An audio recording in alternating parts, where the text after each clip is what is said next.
Welcome one and all to the very first review here at Morphin Vids. And what better way to start off a new channel than with the new hot item on the streets, or shelves I guess. And depending on when this video comes out, it might not even be that new. Anyways, this is the new Mighty Morphin Power Rangers DINO MEGAZORD HASBRO version. Now this is Hasbro's first, and at the time of recording, only foray into the combining Megazord game. So let's see how things go.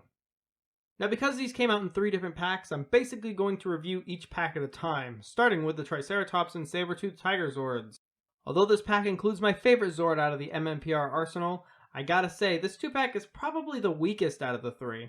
Not that it's bad, it's more that these two just kind of don't really do anything special. Tricera is basically a brick with a tail, which wouldn't be too bad if his bottom treads were painted. He's even got these little molded nubs which look like they were supposed to be wheels to let him roll along your desk, which sadly is not the case. Although he does have some nice detailing on the side. Is that just me, or is it supposed to say Triceratops? Sabertooth has a bit more play value though, with legs that can swing back and forth, but that's about it. This set does what it needs to, and that is to become legs for the Megazord, and absolutely nothing else. Moving on to the more surprising pack, we have the Mastodon and Pterodactyl, mighty mechs for the Black and Pink Ranger respectively.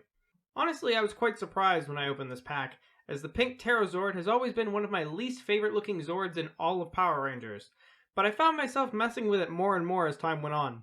Not quite sure what it is I like about it, I just do. As for Mastodon, he may be a brick, but at least he can emote. Kind of. The Mastodon head is able to sway side to side due to its removability. Personally, I think this gives him an edge over the other Zords, allowing him to do a somewhat dancing motion. Overall, this feature alone pretty much bumps the pack up over the 2 leg Zords. Maybe it's because I can actually mess with it instead of feeling like I'm just holding a block. And finally, we have Big Red himself, Tyrannosaurus. Packaged alongside the Power Sword, Tyranno is the biggest of the group, as he should be, and is the easiest to justify picking up on his own, seeing how it has actual moving joints. Granted, they don't do a whole lot, but they are leaps and bounds ahead of the others. Plus, if you tip the head up high enough, you get Man in a Zord cosplay mode.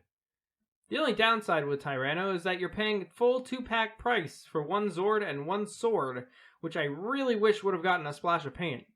Some gold on the indented slopes, a black grip, just something to save it from looking like a cheap gray Lego separator. Before we initiate Megazord mode, there's one more combo these guys can do, and that is the Dino Tanker, which I really wish I liked more.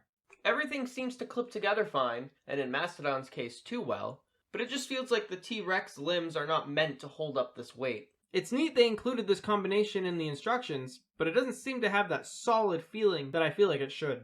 It might also be because I'm used to a more solid locking mechanism on transformable figures. Maybe a T-bar into a slot would have been a better option rather than a peg into a port. Also, you may not be able to see it, but there are tiny little grooves that'll be able to hold the pterodactyl in place. Don't worry, they're there. This was never my favorite mode in the show, and I'll probably never display them like this ever again. Now, Megazord mode has been initiated.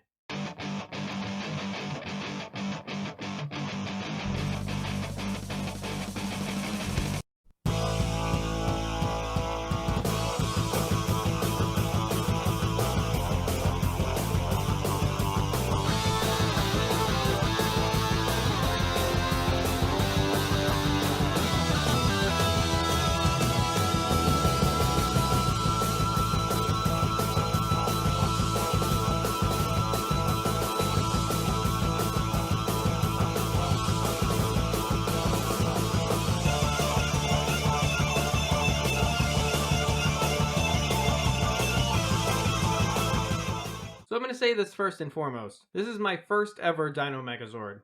I never had the original toys, or the Legacy release, or any of the other dozens upon dozens of Megazords that we've had released over the years. And honestly, after owning this set, I don't think I really need to own those. Obviously, this will never be on par with the likes of Soul of Chogokin or anything even close to that, but the fact that this is a decently sized Megazord that I can put with my Rangers in the display is perfect. He looks great on the shelf, and that's all I really need. Posability is unfortunately where this guy falls flat though. Although he is a step up from being a glorified brick like every Megazord ever, he's missing several huge articulation points that I feel like could have been included, such as a neck swivel, knee that bends in the proper direction, etc. Overall, this version of the Dino Megazord and or Daijujin is a reasonably priced alternative if you're on a tight budget like myself. He looks great on the shelf, stands well as a display piece, and just fun to handle. If you are going to go in on this guy, make sure that you can get all 3 packs, as only picking up one may leave you feeling disappointed. Or just, I don't know, buy the box set that's coming out at a cheaper price later this year, I guess. Anyways, thank you for watching the first video from myself at Morphin Grid Vids, and this is only the beginning. I have so many more videos to film.